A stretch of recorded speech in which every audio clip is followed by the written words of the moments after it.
carnivory in plants.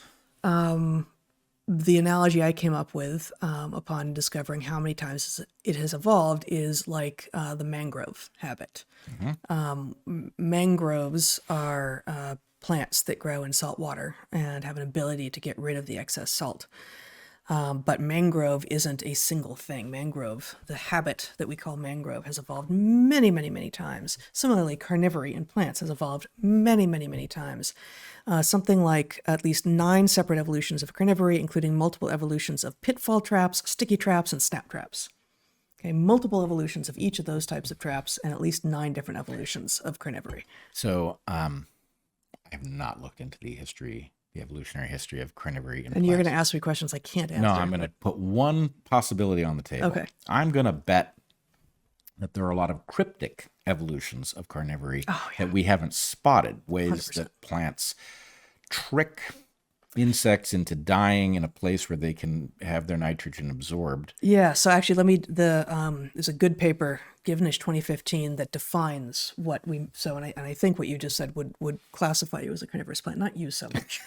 Or a lesbian. I'm carnivorous, but yeah, I mean, to be considered carnivorous, Givnish writes, a plant must be able to absorb nutrients from dead bodies adjacent to its surfaces, obtain some advantage in growth and reproduction, and have unequivocal adaptations for active prey attraction, capture, and digestion. You are going to be very impressed to discover that the next sentence out of my mouth was going to be the way to distinguish. This was going to be some sort of chemical apparatus for specifically recovering the nitrogen that was once contained in those insects, and that would be the diagnostic. Yeah. So interesting. This says unequivocal adaptations for active prey attraction, capture, and digestion. And you've skipped the attraction and capture. Well, you've skipped the attraction part. So you're saying basically that sounds more like. No. Why can't I think? What's a vulture is doing? Is scavenging. Yeah. So you're talking maybe about scavenging plants as opposed to carnivorous plants. You could have scavenging, but B, I'm really just suggesting that the ability to cryptically attract an attractant, right? If an attractant is like some sticky sweet substance on the surface that attracts insects, will spot it, right? If some pattern on the leaf causes insects to mistake it for something, we may not know right away that the pattern is actually an attractant, right? Because it's not a conventional attractant. And then then the question, if I don't know that this definition is the one that we really need to be beholden to here, but attraction, capture, and digestion. Digestion, obviously, like most plants, can't make hay out of a dead insect next to them, right? Hay plants can. Presumably grass can if you're parts of it, But the thing that the carnivorous plants that you're talking about may not be doing in the same way that we think of, that might be cryptic, is attraction and capture. And it's not really capture if you did attract it through some cryptic means, and you do have an ability to digest it once it's dead. But you're attracting some number of organisms, and then most of them just go about their business and leave again. But actually, because the lifespan of these little flies you're attracting is so short, some number of them simply die in place, and then you haven't actively captured them. And so does that qualify as carnivorous plants? I still think it does. It just doesn't happen to meet the criteria of this particular definition. Well, I like it. They've set a high bar. Yeah, right? You've got to do all these things, which that's good. That's the direction. No, and I think this paper is pretty great. New evidence on the origin of carnivorous plants is a short paper, Proceedings of the National Academy of Sciences. So it's in PNAS that's Proceedings of the National Academy of Sciences. That's always a strange little acronym to say out loud, isn't it? Yes, and people who publish in lesser journals suffer from PNAS envy. Yes, they do. Okay, but that's just sort of a setup of carnivorous plants. Carnivory's evolved lots and lots of times. The bar for whether or not you're considered carnivorous is high, as we've just talked about. 2 stories, the first of which is what led me here, and then the second of which I've discovered while I was in this sort of rabbit hole of plant carnivory, that I think may be actually even cooler. The first one, research out, I guess it's actually in May of this year, facultative carnivory. Okay, facultative carnivory. here we have a picture of, and we'll just put this picture of this pretty little plant up for just a moment. And this is a science news piece, and it was about a piece published in a different journal, which I'll go to in a moment, inducible carnivory. Okay, so hand me my screen back if you would, yeah. There's only one species out of all of the hundreds of species of carnivorous plants known to be facultatively carnivorous, meaning mostly when you think of like a Venus flytrap or an Nepenthes or something, it's obligate. Like this is what you do for a living, is you attract insects and you digest them, and that's how you get your resources. But what about facultative carnivory, where sometimes it pays to be carnivorous and sometimes it doesn't? Well, that's what this one plant is doing. And so they live in West Africa. They've got this tropical monsoon climate, shallow, acidic, highly weathered soils with low nutrient levels. So a lot like they're wrestling in a landscape that's hard to pull nutrients from. And the tropical monsoon climate means that it's highly variable and somewhat stochastic throughout the year, okay, with regard to what's available to them. And what this research finds is that when the growth medium is considered normal, like, basically even appropriate, and I don't remember exactly what the ratio. Oh, you got a prediction? Well, hold on a second. If you said it, okay, from the point of view of our listeners and viewers, yeah, these plants are getting nitrogen. That is the limiting thing that they are getting from their carnivory. They are not getting carbon compounds. They're not getting energy. These are photosynthetic plants who are getting nitrogen no. I mean, that's precisely this research was like, well, what is, if there's carnivory that is inducible by environmental circumstances, what is inducing the carnivory? What is it that makes them sometimes carnivorous and sometimes not? And in this case, it's like 3 different types of leaves. And one of the leaves is sticky and draws in insects, and then they can digest them. So what are the conditions? Wait. You are correct that they're not getting carbon compounds. But wait.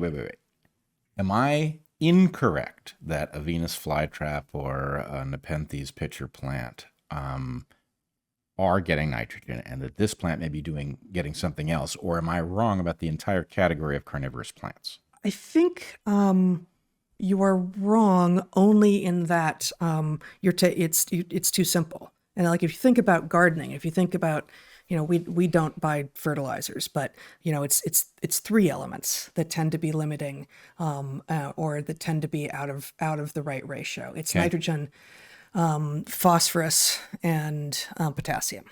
Okay. And so what this research does is looks at those 3 and says we're gonna provide a normal ratio. I don't remember what that is, and then we're going to provide growth medium in which the nitrogen levels are low, and one in which the potassium limits are low, deficient in potassium, and one in which the phosphorus levels are low.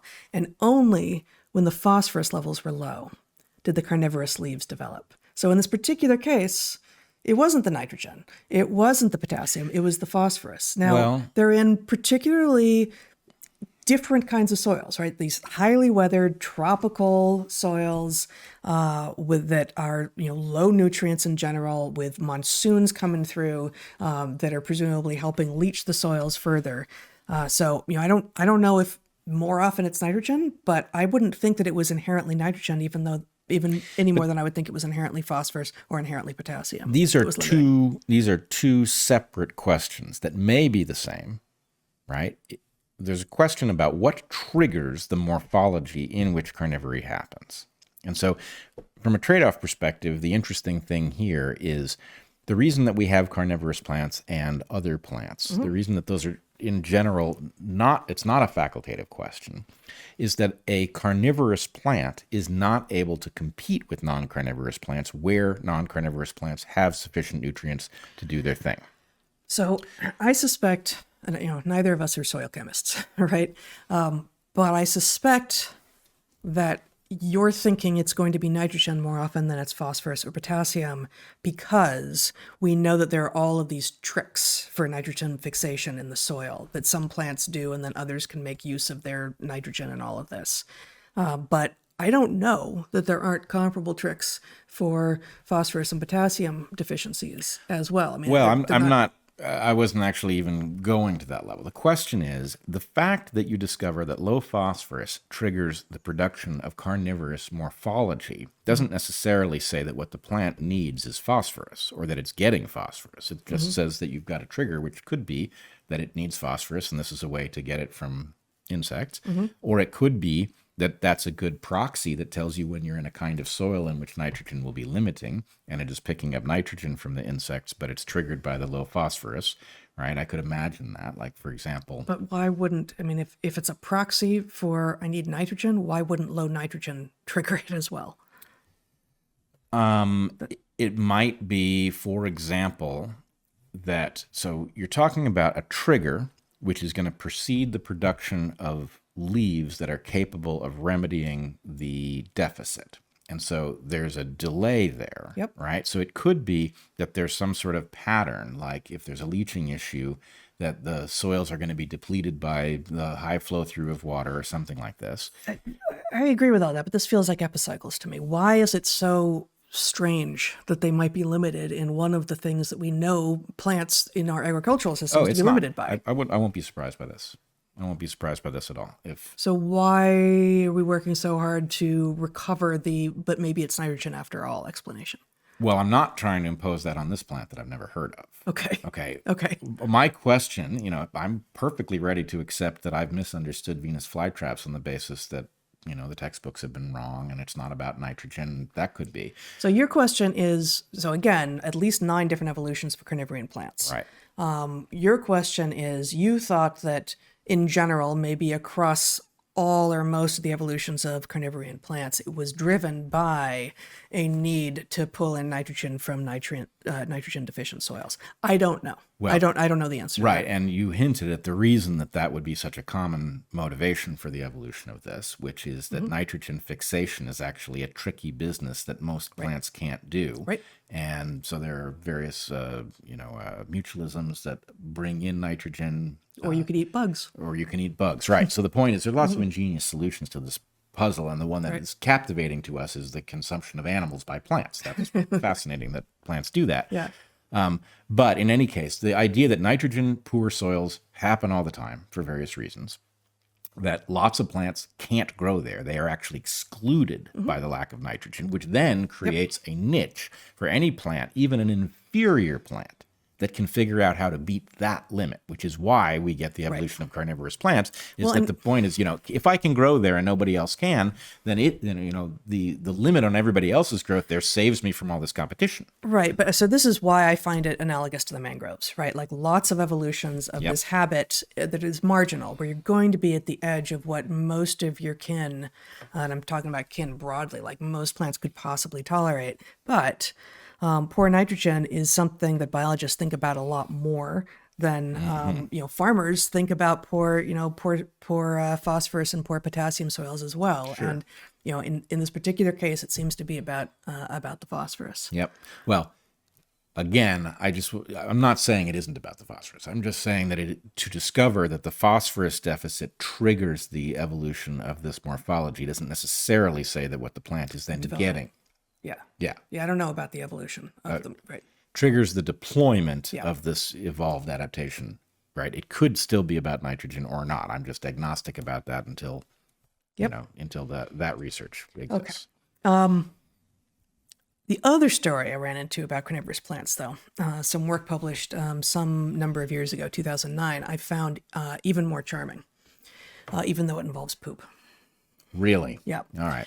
So here goes. It's a Nepenthes, Nepenthes lowii. We knew Nepenthes in Madagascar. We saw pitcher plants. So there are a couple of different origins, as I've talked about, evolutions of pitcher plants, but Nepenthes is one of the giant clades that's kind of all over the... What is the dangling pitcher with the... Yeah, although in some species, including Nepenthes lowii, they have both a terrestrial form and an aerial form, and it's different by the age of the plant. So in this guy, Nepenthes lowii, they live in Borneo. Again, this is carnivorous pitchers at ground level when the plants are young, and just standard, they got these pitchers, and I think they, close shut when they've got an insect in them. Some of them do. I'm not sure these guys do. Whatever, it doesn't matter. But once older, the pitchers change structure, and they don't attract invertebrates at all. In fact, the slippery slopes of the terrestrial pitchers that help, they attract the insects, and then once there, they can't get traction, and they slip in, and then they get digested. These pitchers, once the plant gets older and they're now raised off the ground, they get more robust. They change the shape. They're not slippery at all. They actually have like footholds, and what they have in them is tree shrew poop. And the tree shrews, and I've got a picture here. The tree shrews, here you go. The tree shrews are being offered some sweet nothings, some sweet stuff by these nepenthes. And the nepenthes, the adult nepenthes that have these aerial pitchers, have modified their structure sufficiently such that when, just like with pollinators, right, when they're getting the sweet stuff from the plant, their anuses are positioned just so that they poop into the nepenthes, and something over 50%, up to 100% of the nitrogen this time that these plants have in them is derived from tree shrew poop. What was the percent? Over 50, up to 100%. That's incredible. Isn't that is incredible. Completely incredible. Let me get the actual number. 57 to 100% of the foliar nitrogen in mature Nepenthes loei are from tree shrew poop. So, okay. This is incredible because in some sense it is an additional, so we have flowers in which typically a plant effectively hires an animal to transport pollen over a distance that the plant can't traverse. Right. Or another way to think of it is to radically reduce the amount of pollen necessary in order to reach a mate instead of a wind-pollinated thing, which fills the air with pollen, and tiny pollen grains are transported on an insect or a bird or something like that. So that's one version of plants hiring animals. We've got frugivory, in which plants hire animals in a different way to transport a seed, to transport the seed into a new habitat or to escape competition from the parent plant. Right? These are very classic examples, familiar to everybody. But this is really similar. Yeah, it is. It's so similar. It's the hiring of an animal to collect, in this case, it's a shrew. It's probably eating the very same insects that the plant would be collecting, but it's hiring this animal to go out, intelligently find those insects, collect them, and then poop in the pitcher, and it's getting its nitrogen that way. So although this is it's not a strategy that has taken over tens of thousands, hundreds of thousands of plants the way fruit and flowers have, but nonetheless, it's an equally powerful demonstration of the idea of plants hiring animals to do things that you have to be mobile to do, and plants aren't mobile. That's right. No, it's utterly extraordinary. So this work was published in 2009. Clark et al. The title is Tree Shrew Lavatories, a novel nitrogen sequestration strategy in a tropical pitcher plant. And I'm going to go out on a limb here. Ah. I'm going based on just that one black and white picture, which I've seen for all of 45 seconds here. We can put it back up. Looks like the reward is being offered on that cap structure. Yeah. Right? So imagine for a second that, again, I could be totally wrong about this, but that shrew is probably an insectivore at the dietary level. It's a member of the insectivora. It's a true shrew. Right. It's a tree shrew, so I don't... Yeah. Oh, right. Yeah. Well, okay. So I don't know if it's an insectivore, but the chances are the way this evolved, if it is an insectivore, is that insects were being attracted to Nepenthes because that's what Nepenthes does. The tree shrew was using the Nepenthes as an attractant. It was parasitizing the Nepenthes. It was eating insects, and the Nepenthes, the pitcher plants, that facilitated rather than thwarted this behavior came out ahead because some fraction of the time the tree shrew would poop in the pitcher and it would get nitrogen more than it lost to the insects that were taken. Yeah, no, we can do a whole I'm not actually dismissing this at all, but a whole like arm waving story here where, okay, it was attracting the insects, and the tree shrew is like trying to grasp, but he's slipping because it's slippery, because it needs to be slippery for the insects to go in. And the Nepenthes, that gets a little bit stickier, maybe loses more insects, but gets more tree shrews, and the tree shrews start to show up for the insects, but also maybe, oh, there's a little bit of a sweet reward, and so you get a little bit of positive feedback there, and then you get a modification of the size and shape of the pitcher such that when grasping in exactly this way, Yeah. the tree shrew poops exactly into the plant, and the plant gets all of that nitrogen. Yeah, I don't think this is, hand wavy at all. The place it could falter is if the tree shrew doesn't eat any of the things that the Nepenthes attracts in its... Yes, or attracts in its younger form. Right. Yeah. But the idea, and you can, in your mind, just see it happening, right? You've got this pitcher that is adapted to trap insects. It attracts a parasite, the tree shrew, and that parasite behaves in a way that actually causes the pitcher to recover exactly the reward that it's built to recover, but in a way that is not anticipated. And then its structure modifies to orient the tree shrew so it more frequently poops in the pitcher. Yeah. And by putting the reward at an increased level at a place that orients the shrew, it all works out. So basically it's a gentle slope on the adaptive landscape from a it's actually a beautiful demonstration of why the term exaptation is so useless. Good. Let's do it. So exaptation is I don't know if Stephen Jay Gould came up with it, but he used to tout this. Stephen Jay Gould is highly regarded amongst people who are not evolutionary biologists. The evolutionary biologists, by and large, hate him because he was politically motivated to discount stories of adaptation. But anyway, the term is exaptation. Exaptation means that instead of something being evolved for the job, it is borrowed for the job, and it was evolved for something else. And the problem with this term, its original use was its adaptive use. But if the organism is now using that structure that evolved for something else, for something new, that's not an adaptation, that's an exaptation. Exaptation. And the problem with it is that absolutely every adaptation is going to be many exaptations, because we're all so far from the origin of whatever we were that everything's been borrowed multiple times on the route to getting where we are. It's a little bit, it's this like times, it's ecology's mistake in general with evolution. It's the mistake of like, well, the first peoples. Like, are you sure they were the first peoples? Because I feel like there were probably people here before them, and probably the people that we're talking about as the first peoples did some stuff to get rid of the people who came before them. And, like start counting somewhere and decide that that's the beginning of history, but be clear about that's what you're doing. So the same thing, same problem. All adaptations are going to be exaptations, and in this case, you can see it, right? Because you can see the pitcher plant, if the story that we are intuiting must be approximately right here. You've got a pitcher that is adapted to collect nitrogen from dead insects that it tricks into falling into a trap where they drown, and is being modified to, instead of picking up insects, to adjust the behavior of a would-be parasite who becomes a collaborator on the basis that it gets a reward, and having collected insects itself, and therefore having nitrogen that it's not using, drops it into the pitcher. I mean, it's even possible. And again, maybe, I don't know.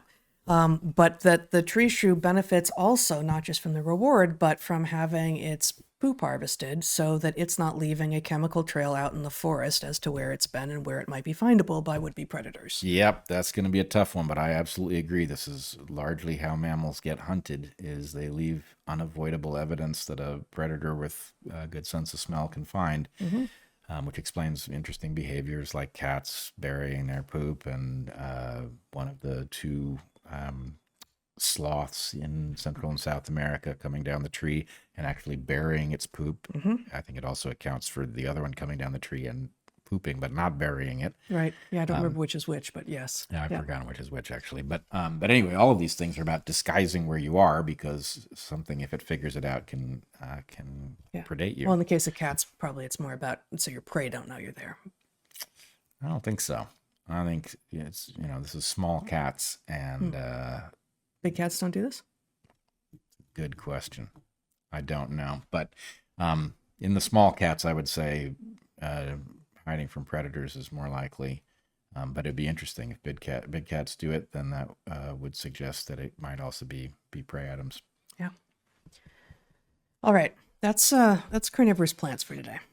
That's carnivorous plants for today. Yes. Thank you for tuning in to Carnivorous Plants Today.